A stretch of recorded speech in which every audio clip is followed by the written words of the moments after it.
Général Trinquant, vous avez suivi ce discours d'Hassan Nasrallah. Il reconnaît donc avoir subi un coup sévère, dit-il. Il y a ce que disait aussi Wissam.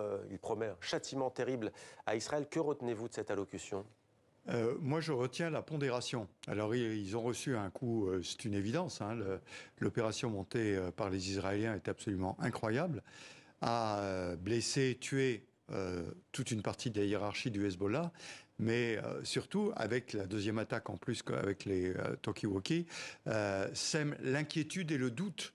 Et c'est ça qui est un vrai problème pour le Hezbollah. Sa hiérarchie a été cassée, ses systèmes de communication cassés, et en plus, ils ne savent pas quel est le prochain coup. Parce que cette opération, soit c'est une opération ciblée comme les opérations précédentes, c'est-à-dire qu'on cible les têtes du Hezbollah globalement, soit c'est l'annonce d'une opération bien plus importante. Parce que le Premier ministre, Netanyahou, est sous la pression israélienne des populations qui ont été déménagées depuis 11 mois et qui veulent revenir dans le nord.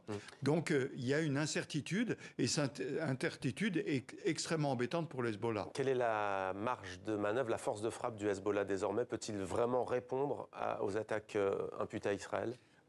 Certainement de façon beaucoup moins coordonnée et beaucoup moins facile. Pourquoi? Qu'avant. Plus de moyens de communication? Des moyens réduits, disons. Il y a des moyens filaires, bien sûr. Téléphone classique, comme on avait autrefois, filaire. Mais probablement que ça diminue beaucoup sa capacité de réaction. Puis n'oublions pas qu'un grand nombre de cadres ont été gravement blessés. Certains ont été évacués vers l'Iran pour être soignés. Donc, il y a des trous dans la raquette maintenant. Comment qualifiez-vous ce type d'opération militaire de l'armée israélienne, enfin en tout cas, ou des services de renseignement du Mossad, puisqu'il n'y a pas de revendication officielle? Oui, alors d'abord, l'opération elle-même est d'un montage extraordinaire, qui a été monté depuis plusieurs mois et qui a vraiment surpris tout le monde. C'est le premier point. Le deuxième point, c'est que c'est un changement radical. Je veux dire par là qu'on utilise les téléphones portables pour savoir où sont les gens, pour les piéger, pour rentrer dedans, mais de transformer en bombes des appareils de communication, ça c'est une nouveauté, même si Israël l'avait déjà fait avec un ou deux téléphones. Mais là, c'est une véritable nouveauté. Et sur un réseau complet, ça veut dire non seulement qu'il a fallu piéger les pagers, puis les talkie-walkie, mais aussi ça veut dire qu'il a fallu rentrer dans le système d'alerte. Parce que on le voit bien sur les images. En fait, tous les gens reçoivent au même moment un message, ils le regardent, et à ce moment-là, ça explose. Pourquoi ce mode opératoire sur le Liban et pas sur Gaza? Pourquoi des bombardements massifs sur Gaza qui ont fait des dizaines de milliers de victimes parmi les civils? Et pourquoi cette différence entre le Hezbollah et le Hamas? Alors d'abord parce que le Gaza Parce que la communauté internationale n'accepterait pas des bombardements massifs sur le sud du Liban ou sur Beyrouth Alors, pour deux raisons. D'abord, techniquement, Gaza, lui, était en communication filaire depuis le début. Il ne se servait plus de ses appareils de façon à rester secret, ce qui a permis la surprise du 7 octobre, d'ailleurs, au passage. Ça, c'est le premier point. Le deuxième point, c'est que je crois que toute offensive importante au sud Liban va attirer la réprobation de tout le monde. Vous avez vu qu'à l'Assemblée générale des Nations unies hier, il y a eu un vote. 142 pays ont voté pour qu'il y ait un cessez-le-feu immédiat et bien sûr qu'on ouvre une porte vers la création d'un État palestinien. 42 se sont abstenus, donc il y a très peu de monde qui soutient M. Netanyahou. Et donc M. Netanyahou qui va aller à New York et à Washington, en fait à Washington il va chercher l'appui en particulier du candidat Trump, mais en revanche aux Nations Unies il va se retrouver devant une réprobation générale. Donc s'il lançait une opération, ce que semble annoncer le ministre de la Défense, M. Galland, ça serait une catastrophe pour le soutien à Israël. Mais moi qui ai bien vécu aussi l'opération de 2006, il ne faut pas avoir la mémoire courte, ça a été une catastrophe pour Israël.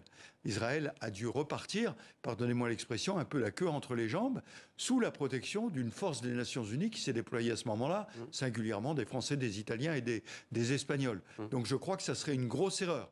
Mais on n'est pas au bout des erreurs parce que la stratégie de M. Netanyahou, c'est d'aller dans la guerre jusqu'au bout. Et peut-être, probablement, au Liban. J'aimerais vous entendre, Général Trinquant, sur le Mossad qui serait à l'origine de cette opération.